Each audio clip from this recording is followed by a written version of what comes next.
it's completely okay not to have the time in the morning to cook up breakfast, but I bet you have time in the evening before you go to bed. So I have some wild broccoli rabe as well as mushrooms and cherry tomatoes, and I am adding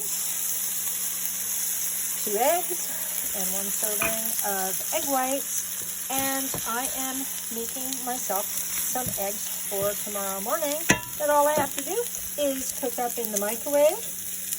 just for maybe 30 seconds on like medium power, just to take the chill off, and then kind of finishing it up on high, maybe for 10 seconds or so, adding a little bit of cheese, and then I have a meal for work at my desk.